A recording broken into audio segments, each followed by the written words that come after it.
नमस्कार। आज हम बात करने वाले हैं उन बड़े बदलावों के बारे में जो भारत के करोड़ों नौकरी पेशा लोगों की जिंदगी बदलने वाले हैं। सरकार कुछ नए लेबर कोड्स ला रही है और यकीन मानिए, ये हमारे काम करने के तरीके, हमारी सैलरी, यहाँ तक कि रिटायरमेंट, सब पर असर डालेंगे। तो चलिए समझते हैं कि आखिर ये हैं क्या।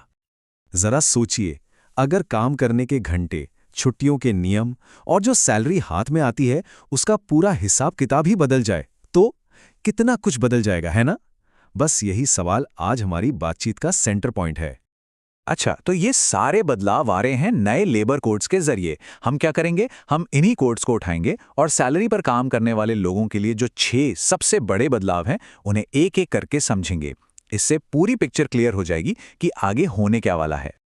तो चलिए शुरू करते हैं। सबसे पहले बात करते हैं उस चेंज की जिसका असर शायद हम सब पर सबसे जल्दी और सबसे ज्यादा पड़ेगा, हमारे काम के दिन और घंटे, क्योंकि ये तो सीधे सीधे हमारी डेली लाइफ से जुड़ा मामला है ना। सबसे मजेदार बदलाव है 4 डे वीक का ऑप्शन। मतलब हफ्ते में काम तो 48 घंटे ही करना है, पर उसे 4 दिन में खत्म कर सकते हैं। हाँ, इसके लिए दिन में 12 घंटे काम करना पड़ सकता है, लेकिन सोचिए, फिर 3 दिन की छुट्टी मिलेगी। और एक और बड़ी बात, अब ओवरटाइम कराना कंपनी की मर्जी पर नहीं होगा। ये तभी होगा जब कर्मचारी राजी हो और पैसा भी डबल रेट से मिलेगा। अब आते हैं छुट्टियों पर। यह भी एक बहुत बड़ा सुधार है। देखिए, पहले क्या था कि पेड लीव के लिए साल में कम से कम 240 दिन काम करना पड़ता था, लेकिन अब इस लिमिट को घटाकर सिर्फ 180 दिन कर दिया गया है। मतलब अब कम दिन काम करने पर भी पेड लीव के हकदार बन जाएंगे। इसका सीधा फायदा उन्हें मिलेगा जो नई नौकरी ज्वाइन करते हैं या फिर सीजनल काम करते हैं। चलिए, अब आते हैं सबसे जरूरी मुद्दे पर, पैसा। आखिर इन सब बदलावों का हमारी जेब पर क्या असर पड़ेगा? मतलब अभी कितना पैसा हाथ में आएगा और भविष्य के लिए क्या बदलेगा? सिर्फ 2, जी हाँ, बस 2 दिन। ये नंबर नौकरी बदलने वाले हर इंसान के लिए एक बहुत बड़ी राहत की खबर है। चलिए बताता हूं कैसे। अब तक क्या होता था, नौकरी छोड़ने के बाद अपनी ही सैलरी और बाकी पैसों के लिए महीनों इंतजार करना पड़ता था। अब वो सब खत्म। नए नियमों में साफ है कि कंपनी को किसी भी कर्मचारी के इस्तीफा देने या निकाले जाने के बाद उसके आखिरी वर्किंग डे के सिर्फ 2 दिन के अंदर अंदर फुल एंड फाइनल सेटलमेंट करना ही होगा। ये एक बहुत बड़ा फाइनेंशियल सपोर्ट है। अच्छा, अब ये वाला पॉइंट थोड़ा ध्यान से समझने वाला है, पर है बहुत जरूरी।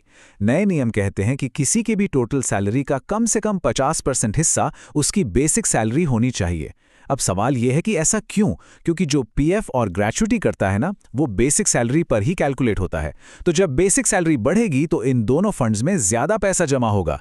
हाँ, इसका एक असर यह हो सकता है कि इन हैंड सैलरी थोड़ी सी कम हो जाए, पर रिटायरमेंट के लिए एक बहुत बड़ा अमाउंट जमा हो जाएगा। मतलब आज थोड़ी बचत, कल के लिए बड़ी सुरक्षा।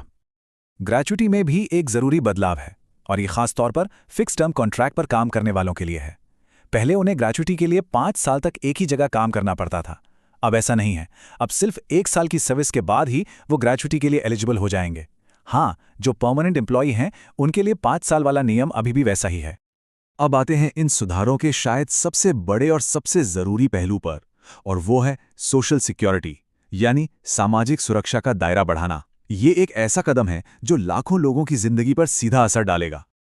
देखिए, देश में पहली बार ऐसा हो रहा है कि गिग वर्कर्स और प्लेटफॉर्म वर्कर्स को भी सोशल सिक्योरिटी के दायरे में लाया जा रहा है।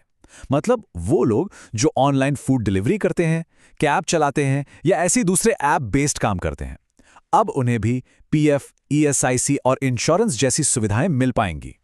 ये वो फायदे हैं जो अब तक सिर्फ ऑर्गेनाइज सेक्टर के लोगों को मिलते थे। तो आप समझ सकते हैं ये कितना बड़ा और जरूरी कदम है।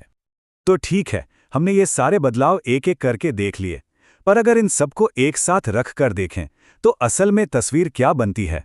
मतलब इन सब का निचोड़ क्या है? कुल मिलाकर देखें तो ये नए लेबर कोड्स एक तरह का ट्रेड ऑफ सामने रखते हैं। मतलब हो सकता है कि हर महीने हाथ में आने वाली सैलरी थोड़ी कम हो जाए, लेकिन इसके बदले में क्या मिल रहा है? नौकरी छोड़ने पर फटाफट पैसा, काम के घंटों में फ्लेक्सिबिलिटी और सबसे जरूरी, भविष्य के लिए एक ज्यादा मजबूत सोशल और फाइनेंशियल सेफ्टी नेट। और यहीं पर आकर एक बड़ा सवाल खड़ा होता है कि क्या भविष्य की ज्यादा सुरक्षा के लिए आज हाथ में आने वाले पैसे में थोड़ी कमी करना एक सही संतुलन है? ये एक ऐसा सवाल है जिस पर हम सबको सोचने की जरूरत है।